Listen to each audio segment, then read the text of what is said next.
असं आहे की ह्या देशाचे ज्येष्ठ नेते, त्याचबरोबर आपल्या भारत देशाचे माजी संरक्षण मंत्री, माजी केंद्रीय कृषी मंत्री आदरणीय शरदचंद्रजी पवार साहेबांचा आज वाढदिवस आहे. खरं तर पवार साहेब यांनी या देशामध्ये आणि राज्यामध्ये एक अत्यंत सुसंस्कृत विचारानं राजकारण केलं. ते राजकारण करत असताना राजकारण करतात, परंतु वैयक्तिक जीवनामध्ये विरोधी पक्षाच्या लोकांसमोर वागताना सुद्धा ते नेहमीच समोरच्या माणसाचा सन्मान करून, आदर करून ते वागत असतात. आयुष्यामध्ये त्यांच्यावर अनेक आरोप झाले, अनेक टीका झाल्या, अनेकांनी अनेक प्रकारे त्यांच्याबद्दल संशय व्यक्त करण्याचा प्रयत्न केला, परंतु मी त्यांना जवळून पाहिलं आहे. मी त्यांच्याबरोबर बरीच वर्षे काम केले. ते राजकारण करायचं असेल त्या ठिकाणी राजकारण करतात, परंतु वैयक्तिक जीवनामध्ये किंवा आपल्यासमोर कोणीही कोणत्याही मदती करता आला तर त्याच्यासमोर ते राजकारण करत नाही किंवा त्याला राजकीय चष्म्यातून ते कधीही बघत नाही. आणि म्हणून राजकारण करत असताना त्यांनी राजकारणाची परिसीमा आणि कक्षा ही निश्चित केलेली आहे. अशा एका महान नेत्याचा आज वाढदिवस आहे.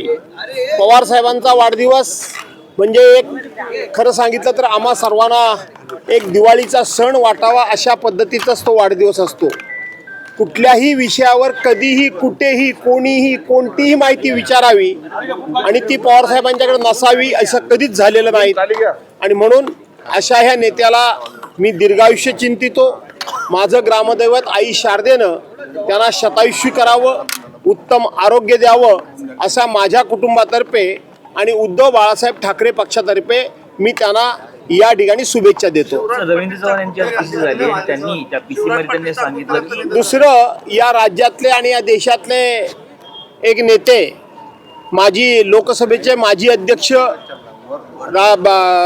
पार्लमेंटचे माजी गृहमंत्री आदरणीय शिवराज पाटील चाकूरकर सरांचं सुद्धा आज देहावसन झालं. ते स्वर्गवासी झाले असं कळलं. एक अतिशय मृदुभाषी परंतु खूप गाढा अभ्यास असलेला नेता आणि त्याचबरोबर विचारांची बैठक पक्का असलेला नेता आज आपल्या सर्वांना सोडून गेलेला आहे. मी माझ्या कुटुंबातर्फे आणि उद्धव बाळासाहेब ठाकरे या पक्षातर्फे शिवराज साकुरकर पाटलांना मी या ठिकाणी भावपूर्ण श्रद्धांजली अर्पण करतो. रवींद्र चव्हाण यांची आज पीसी झाली, त्या रवींद्र चव्हाण पीसीमध्ये गुजरातमध्ये अहमदाबादमध्ये तर आपली जबाबदारी, नैतिक जबाबदारी स्वीकारून त्यांनी राजीनामा दिला होता. पण असं राजकारणात असं राहिले का? ही गोष्ट खरी आहे. तुमचा प्रश्न खरा आहे की 26/11/2008 साली ज्या वेळेला मुंबईमध्ये बॉम्बस्फोट झाले आणि ज्या वेळेला ताज हॉटेलवर हल्ला झाला, जो कसाब म्हणून जिवंत पकडला गेला, त्यावेळेला दिवसभरामध्ये शिवराज पाटील चाकूरकर यांनी 3 वेळा कपडे बदलले. अशा प्रकारचा आरोप आजचे जे सत्ताधीश आहेत, भारतीय जनता पार्टी विशेष, या लोकांनी त्यांच्यावर आरोप केले होते. परंतु ते त्याच दिवशी त्यांनी कपडे बदलले होते असं नाही, तर त्यांची नेहमीचीच ती कपडे बदलण्याची एक पद्धत होती. पण आज मात्र त्या ठिकाणी पुलवामामध्ये हल्ला होऊ द्या, उरीमध्ये हल्ला होऊ द्या, नाही तर आणखीन कुठे होऊ द्या, दिवसाला 4-4 वेळा कपडे बदलणाऱ्या नेत्यांबद्दल आज प्रत्येकाला खूप मोठा अभिमान वाटतो. पण त्यावेळेला या कपडे बदलण्यावरून खूप मोठं रान उठवलं होतं आणि त्यानंतर एकदा शिवराज पाटील चाकूरकर साहेबांची आणि माझी भेट झाली होती. त्या भेटीमध्ये हा विषय निघाल्यानंतर त्यांच्या मनाला किती वेदना झाल्या होत्या, ते किती व्यथित झाले होते हे मी स्वतःहून त्यांच्या बोलण्यातून अनुभवलेलं आहे. मुंबई विधान भवन परिसरामध्ये गोपीचंद पडळकर आणि जितेंद्र आव्हाड यांच्या कार्यकर्त्यांमध्ये मारहाण झाली, त्याचा अहवाल आज टेबल होणार आहे. तुम्ही कसं बघताय?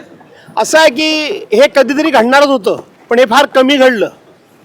ज्या पद्धतीनं विधिमंडळाच्या अधिवेशनाच्या कालावधीमध्ये मुंबई विधान भवन असेल, नाहीतर तुमचं नागपूर विधान भवन असेल, ज्या पद्धतीने ही गर्दी उसळते, इकडं तर म्हणायचं आम्ही पास देत नाही, इकडं तर म्हणायचं आम्ही लिमिटेड पास देतो, आणि दुसऱ्या बाजूला ही प्रचंड गर्दी बघितल्यानंतर हे लोक आतमध्ये येतात कसे, कुठून आत येतात, कोणाच्या सौजन्याने येतात, कोणाच्या पाठीमागं बसून येतात. आणि म्हणून येणाऱ्या लोकांची व्यवस्थितपणे चौकशी सिक्युरिटी डिपार्टमेंटला करता येत नाही आणि म्हणून कधीतरी काहीतरी घडणारच होतं. ते 2 आमदारांच्या कार्यकर्त्यांमध्ये घडलं. मी तो अहवाल टेबल होणार असेल तर आनंद आहे, काय असेल ते मला माहीत आहे, सगळं गुळगुळीत मुळमुळीतच असेल, पण किमान त्या घटनेतून काहीतरी सरकारनं, राज्यकर्त्यानं आणि विधिमंडळानं धडा घेण्यासारखा घेतला तर आनंद वाटेल. यालाच धरून प्रश्न असा आहे की अनेक लोक जे आहेत, अनेक आमदार जे आहेत, ते आपल्याबरोबर 2-3 कार्यकर्ते अनधिकृतपणे आतमध्ये घेऊन येतात. तिथं त्या समोरच्या सगळ्या सिक्युरिटी लोकांनी त्यांना अडवण्यात देखील येतं, परंतु आमदारांकडनं दमदाटी करून मला माहीत नाही की आमदारांबरोबर 2-2, 3-3 कार्यकर्ते येतात. आमदार असेल, मंत्री असेल, स्वतः अधिकारी असतील, सगळ्यांना नियम जर कठोरपणे लावला तर शेवटी कोणतरी 2 नि 3 लोक अशीच आणण्याचं धाडस करणार नाहीत. परंतु प्रत्येक माणूस बघून, त्याचा चेहरा बघून आणि त्याचं राजकीय पाठीमागचं बॅनर बघून तुम्ही जर त्यांना मदत करत असाल तर शेवटी अधिकार, हक्क हे सर्वांना समानच आहेत. आणि म्हणून एखाद्याला जर तुम्ही फेवर केलं तर मला का करत नाही हा प्रश्न विचारण्याची संधीच देता कामा नये, हे माझं म्हणणं आहे. हैदराबाद गजेट जियानुसार मराठवाड्यात फक्त 58 लोकांना कुणबी ओबीसी प्रमाणपत्र मिळाले. मला त्याची नक्की त्याची माहिती मला नाही, पण मी एवढंच सांगतो की सगळ्या समाजाला फसवण्याचं काम आणि उत्तम तंत्र विद्यमान महाराष्ट्र राज्यातल्या राज्यकर्त्यांना मिळालेलं आहे. अगदी धनगर समाजापासून तर प्रत्येक समाजापर्यंत कशा पद्धतीने हे लोक फसवू शकतात आणि कशा पद्धतीनं लोकांना हिप्नॉटिझ करून निवडणुकीच्या तोंडावर मतं मिळवतात हे आपल्याला आता कळलेलं आहे.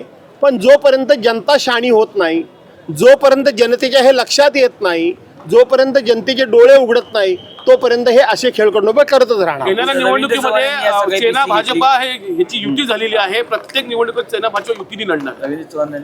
असं आहे, त्यांची युती हो अगर न हो, पण मी एवढंच सांगतो, मी जे बघितलं तेवढं सांगतो की एकनाथराव शिंदेची भाजपाला गरज कुठे आहे? तिथं ते भाजपावाले एकनाथराव शिंदेबरोबर युती करतायत. सरसकट युती झालेली नाही. नुकत्याच झालेल्या विधान परिषद आणि नगरपालिकेच्या निवडणुकीमध्ये विदर्भातला अहवाल घ्या. या अहवालामध्ये तुम्हाला स्पष्ट दिसेल की विदर्भामध्ये भारतीय जनता पार्टीची ताकद असल्यामुळं त्यांनी एकनाथ शिंदेना सर्रास कुठेही जवळ घेतलेलं नाही. त्याचबरोबर अजितदादा पवार गट बघा, माझ्याच कोकणामध्ये राष्ट्रवादी म्हणून अजित पवार गटाला युतीमध्ये एकही जागा दिलेली नाही. ज्या कोकणामध्ये त्यांचे खासदार आहेत त्या स्वतः सुनील तटकरे, त्या म्हणजे अजितदादा पवार पक्षाचे राज्याचे अध्यक्ष आहेत, त्या खासदारांच्या मतदारसंघामध्ये ज्या नगरपालिकेच्या नगर परिषदेच्या निवडणुका झाल्या तिथं सुद्धा त्यांना एकही जागा शिवसेना भाजपाने दिलेली नाही. त्यामुळं हा मित्रसुद्धा मगापासून मला तेच सारखं विचारतोय. मला माहीत आहे की जिथे लोकांची गरज आहे, भारतीय जनता पार्टीची गरज असेल तिथं फक्त मित्रांना जवळ करायचं, वापरून घ्यायचं आणि सोडायचं. त्यामुळं असं कोणी काय असं सुकावून जाण्याची गरज नाही की युती झाली नाही ते आम्हाला कायम बरोबर ठेवतील, काही ठेवणार नाहीत. शेतकऱ्यांचा एक मुद्दा आहे सर, नापेड केंद्रांवरती शेतकऱ्यांचं सोयाबीन परंतु राष्ट्रवादी बद्दल सस्पेंड ठेवलेला आहे. नवाब मलिकांचा मुद्दा उपस्थित समोर येतो. नवाब मलिकांबद्दल भूमिका स्पष्ट करा तरच मग आपण महापालिका निवडणूक असं कोण म्हणतं? काय म्हणतात? नवाब मलिक आता असं आहे की नवाब मलिक, आता हा नवाब मलिकांचा मुद्दा काय आहे? बॉम्बस्फोट कधी झाले आणि नवाब मलिकांना त्या ठिकाणी बॉम्बस्फोटाच्या आरोपीचे बरोबरी कधी ठरवलं? खरं तर अनिल देशमुख जे राज्याचे गृहमंत्री आहेत ते आणि नवाब मलिक यांच्यावर प्रचंड अन्याय या सत्ताधाऱ्यांनी केला. त्या ऐकून घ्या जरा, त्यांना देशद्रोही ठरवलं का? अनिलराव देशमुखांच्या संदर्भामध्ये जे चांदीवाल आयोग नेमला गेला होता त्या चांदीवाल आयोगाचा अहवाल येऊन, त्यांचा रिपोर्ट येऊन किती दिवस झाले? का सरकार जर एवढं निष्पृह असेल, सरकार जर एवढं स्वच्छ असेल, त्यावेळेला आरोपांची राळ उठवली. तो अहवाल टेबल का करत नाही विधानसभेच्या अधिवेशनमध्ये? तो करत नाही. आणि म्हणून नवाब मलिक जे आहेत ते मागच्या वेळेला सभागृहामध्ये जाऊन कुठे बसले होते? काय सांगितलं त्यांनी? एकमेकाला पत्र लिहिण्याची नाटकं करतात हे मुख्यमंत्री आणि उपमुख्यमंत्री, कडेकडेला बसतात आणि पत्र कसली लिहितात? मी स्वतः ज्या वेळेला नवाब मलिक आमच्याबरोबर नाही असं सांगितलं त्यावेळेला नवाब मलिकांचा सीट नंबर काय आहे आणि तो सीट नंबर कोण देतं? अध्यक्षांच्या ऑफिसमधून दिला जातो, सचिवालयातून दिला जातो. त्यावेळेला मी ते बघितलं की नवाब मलिकांना इकडे जरी बसायला लावलं असलं तरी सत्ताधारी पक्षाच्या बाजूलाच नवाब मलिकांचा सीट नंबर होता. याचा अर्थ की हे लोकांना वेडे समजतात आणि वेडे बनवतात. भूमिका आहे का सरकारची? कारण एका आता वेडे बनवतात आणि वेडे सांगितलं देशद्रोही जवळचे झाले का आता? कोणाला? देशद्रोही अहो यांना काही देशद्रोही वगैरे काही नाही. मागच्या वेळेला पालघरमध्ये उद्धव बाळासाहेब ठाकरे ज्यावेळेला मुख्यमंत्री होते त्यावेळेला एका साधूचा खून झाला. त्यावेळेला या लोकांनी असं काय रान उठवलं, असं काय देश पसरवलं की उद्धव साहेब काँग्रेस बरोबर गेले म्हणून हिंदू साधूंचे खून व्हायला लागले. आज त्याच ज्यांनी त्या मारणारा होता, खून केला होता, त्यानं भारतीय जनता पार्टी पक्षामध्येच प्रवेश केला. त्यामुळं ह्यांचं हिंदुत्व वगैरे बोलण्यासारखं बरंच आहे. हे फक्त दाखवण्याकरताय. मत जिथं कुठं मतं मिळतील तिथं त्यांचं हिंदुत्व पुढे मागे होत असतं. जाधव साहेब तुम्ही CSMT परिसरामध्ये छत्रपती शिवाजी महाराजांचा पुतळा व्हावा अशी मागणी केलेली आहे. मुळात काही वर्षांपूर्वी देशाचे पंतप्रधान नरेंद्र मोदी यांनी अरबी समुद्रामध्ये छत्रपती शिवाजी महाराज यांचा पुतळा व्हावा किंवा स्मारक व्हावं अशी मागणी केली होती आणि त्या संघानं कार्यक्रम पण घेतला होता. पाणी अर्पण पण कार्यक्रम झाला होता. नेमकं त्याचं काय झालं असा प्रश्न विचारला जातो. असं आहे की आपल्याकडे व्हीटी स्टेशन म्हणून नाव होतं, त्याचं CST म्हणजे छत्रपती शिवाजी महाराज रेल्वे स्टेशन नाव झालं. त्या ठिकाणी एक चांगल्या प्रकारचा अश्वारूढ पुतळा उभा राहावा अशा पद्धतीनं आमची मागणी आहे. त्याचबरोबर आमचे त्या भागातले जे खासदार अरविंदराव सावंत आहेत हे सातत्यानं केंद्राकडे या विषयामध्ये पाठपुरावा करत होते. तो विषय त्यांनी मला सांगितला की तुम्हीही विधानसभेमध्ये हा विषय मांडा आणि विधानसभेचा ठराव करून तुम्ही केंद्र सरकारच्याकडे पाठवा. म्हणून हा मुद्दा आपण सभागृहामध्ये उपस्थित केला, BSCमध्ये घेऊन सभागृहामध्ये उपस्थित केला आणि राज्याचे मुख्यमंत्री देवेंद्रजी फडणवीस यांनी मला स्पष्ट शब्दामध्ये सांगितलं की भास्करराव असा आता वेगळा ठराव करण्याची गरज नाही, कारण आता जो रेल्वे स्टेशनचा विकास होतोय त्याच्यामध्ये छत्रपती शिवाजी महाराजांचा अतिशय भव्य दिव्य पुतळा आपण उभा करणार आहोत आणि म्हणून वेगळा ठराव पाठवण्याची गरज नाही. परंतु नुकतंच आता आमचे अरविंद सावंत जे खासदार आहेत त्यांना केंद्रीय राज्यमंत्र्यांनी एक पत्र दिलं. काल अध्यक्ष म्हणाले की त्यांच्या कामकाजावर आपण बोलायचं नाही. मी त्यांच्या कामकाजावर बोलतच नव्हतो. तर अरविंद सावंतांना पत्र त्यांनी दिलं. त्या पत्रामध्ये त्यांनी ही भूमिका नाकारलेली आहे की त्या ठिकाणी पुतळा बसवणार आहे वगैरे काय त्यांनी मान्य केलं, किंबहुना ते नाकारलेली आहे. म्हणून पुन्हा एकदा सभागृहामध्ये हा मुद्दा उपस्थित केला आणि सभागृहाचं आणि मुख्यमंत्र्यांचं मी लक्ष वेधलं की त्या ठिकाणी पुतळा व्हावा. पण त्याच्यानंतर माननीय मुख्यमंत्री देवेंद्र फडणवीस यांनी सांगितलं की जो काही पत्र आलं असेल ते पूर्वीच्या आराखड्यानुसार आलं असेल. आम्ही नवीन सुधारित आराखडा तयार करतो आहोत आणि त्या पद्धतीनं CSTला पुतळा बसेल असं त्यांनी सभागृहामध्ये सांगितलं आहे. त्यांना मी धन्यवाद देतो. तो होईपर्यंत आम्ही पाठपुरावा करणार. आपण जो मला प्रश्न विचारला की अरबी समुद्रामध्ये आंतरराष्ट्रीय दर्जाचं छत्रपती शिवाजी महाराजांचं स्मारक होणार होतं, त्याचं काय झालं हा प्रश्न आपण विचारला. ही सगळी भूमिपूजन कधी झाली होती? 2018ला हे झालं होतं आणि 19ला त्यावेळेला पार्लमेंटची निवडणूक होती, बरोबर आहे. प्रत्येक वेळी या ठिकाणी निवडणुकीच्या अगोदर अशा घोषणा करायच्या, लोकांची मतं मिळवायची आणि लोकांना फसवायचं. काय झालं? इंदू मिलच्या परिसरामध्ये डॉक्टर बाबासाहेब आंबेडकरांचा आंतरराष्ट्रीय जे स्मारक होणार होतं त्याचं काय झालं? जो मालवणला छत्रपती शिवाजी महाराजांचा पुतळा उभा राहिला तो निवडणुकीच्या अगोदरच त्या ठिकाणी पंतप्रधानांच्या हस्ते उद्घाटन झालं. 6 महिन्यामध्ये तो कोसळला.